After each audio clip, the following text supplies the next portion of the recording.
Aujourd'hui, sur l'atoll d'Ao, la France possède une base avancée complète. Là où ne poussait voici 2 ans que quelques cocotiers, une piste de 3400 mètres peut accueillir les plus gros appareils. Tous ces préparatifs destinés à permettre la première des expériences atomiques du Pacifique n'ont pas apparemment troublé la vie des Tahitiens. Hormis le nombre des militaires qui a augmenté, le seul signe apparent de changement semble bien être une motorisation très poussée de la Vahiné.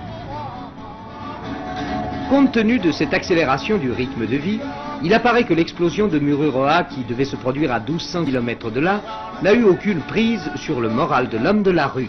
Tahiti, à l'heure atomique, reste somme toute assez semblable à Tahiti d'hier et de toujours. Un bord de mer de rêve où l'on se baigne perpétuellement au son des guitares.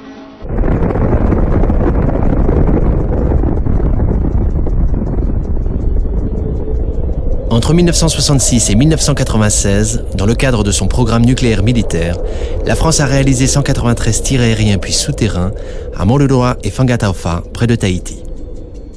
Sous couvert de protéger la paix, elle s'est dotée d'une arme capable de détruire la Terre. Ces essais nucléaires ont marqué durablement la Polynésie française. Les bouleversements politiques, économiques, sociaux, environnementaux et sanitaires engendrés par l'installation du Centre d'expérimentation du Pacifique ont façonné une nouvelle réalité polynésienne. Revenir à travers les champions de Paris sur une période de notre histoire souvent sujette à controverse, c'est permettre à tous de mieux comprendre pourquoi et comment se sont déroulés les essais nucléaires menés par l'État français à partir de témoignages existants et des documents déclassifiés secret défense.